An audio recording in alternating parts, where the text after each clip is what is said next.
Hi, and welcome back to the studio. Brian Smith, thank you for joining me again. My pleasure once again. I'm glad to be here. Now, we have some more questions. Do you think you can answer a few more for us? We'll give it the best shot. Okay, so we have a question about development and some of the infrastructure needs that Wasaga Beach has. So I'm going to let you watch the clip, and then I'll give you a chance to answer. Excellent. Okay, here we go.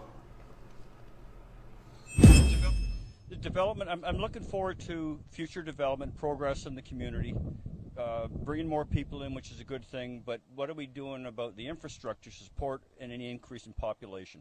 That means roads, our water supply, our sewage systems, our cleaning and street processes for the winter.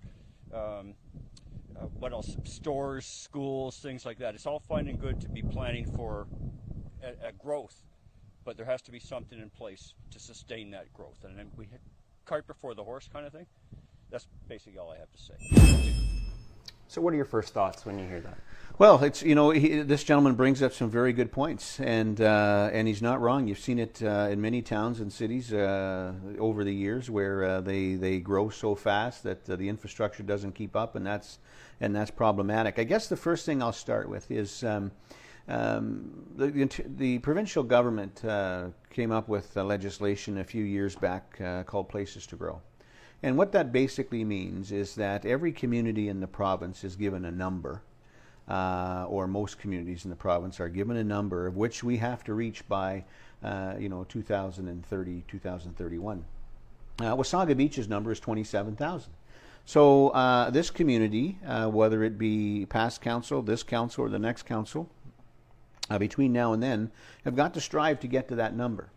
And I think the province, a big reason why the province has mandated this is because the province clearly understands that most communities have tax base issues. There's not enough taxes being raised in the communities to sustain the services you already have, never mind creating anything new. Mm-hmm. The great news for Wasaga Beach is that our infrastructure, our water, wastewater, for example, is very young, 35 to 40 years old.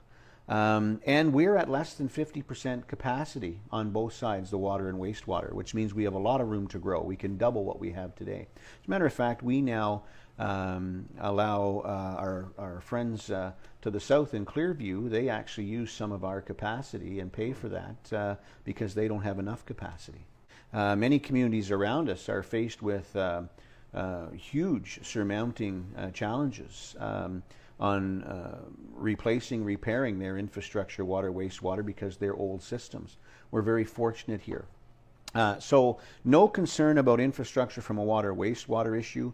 As we redevelop the beachfront, or we develop Main Street and we start to intensify, which is another part of the Places to Grow, the province is saying no more are we going to have our urban sprawl, bungalow after bungalow. We have to intensify. They want to see more mid to high-rise buildings. The reason for that is they know, and we know it here in Wasaga Beach, that we need to collect more tax dollars per linear foot of road in order to sustain and to be able to move forward with what we have. And so, our infrastructure, the worst case scenario, we may have to change out a pipe here or there from an 8 or 10 or 12 inch to a few inches larger to handle some capacity. But that's a relatively minor change in infrastructure. We're not having to add infrastructure. Now, there are areas of town that don't have water, wastewater still, and this council has continued, along with past councils, to push those into areas that don't have it, and will continue to do so until the town is completely covered. But from a infrastructure standpoint in our roads, curbs and gutters, as you can see when we change out or widen or improve, we're always making those improvements. In the west end of town we have, and in the east, but more in the west, we have areas that are more prone to some flooding after heavy rains and in the spring thaw. And we continue to work on those areas to improve those areas with proper drainage. But it's a long-term goal because this has been created over the lifespan of this community. I mean, back in the beginning, there's still many streets in Wasaga Beach. You don't have any ditches. Mm-hmm. It's road and it's flat, and that's problematic. And we're working towards fixing that. He speaks about making sure that we have civic infrastructure. So schools, he mentions, and you know where we're at with schools and working hard to bring a high school to Wasaga Beach. But we're also going to see very soon the first after-hours medical clinic open here for our citizens on a 2 or 3 day a week trial for a year.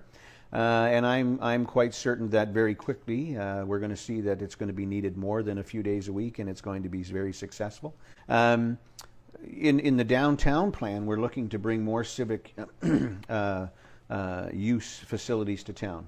Again, I've talked about this before. Just being able to have a Service Canada where you can go and get your license and your health card.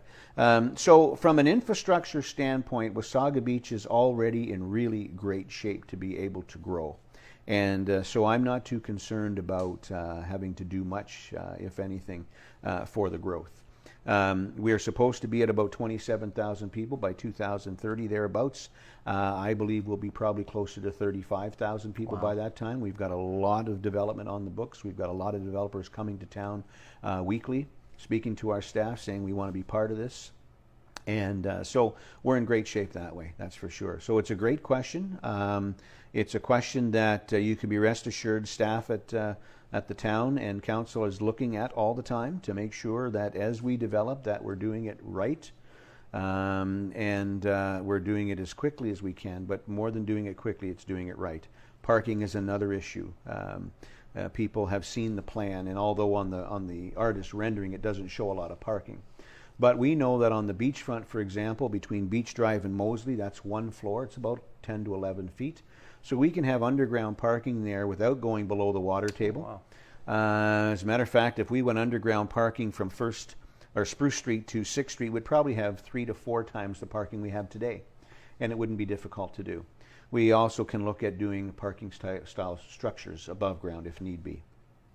The lady asked in the last segment we did about the arena and parking, and be rest assured that staff are looking and working with the proper experts in the fields, in all of these fields, to make sure that when we build this, we're building the best it can be, as economically as possible, but ensuring that the infrastructures that's required for our citizens to be able to have and use a vibrant, complete community are going to be in place. And I think development is one of those things where it can become a nuisance maybe to the everyday citizen that's trying to get around, but when stuff is done, it really improves everything around you. You know, River Road West is a prime example of that, Cam. I mean, I can't tell you, I probably received 20, 30 calls since we started River Road West from citizens who were upset because it was a nuisance.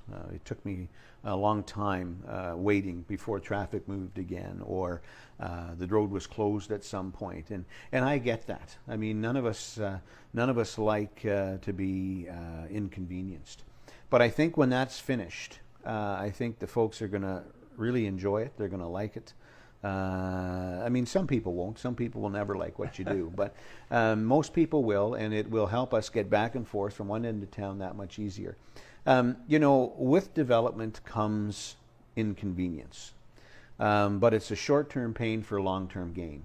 You know, people talk about when we start to redevelop the beachfront, you know, who's going to want to be there with the construction? Well, we'll do it phase by phase.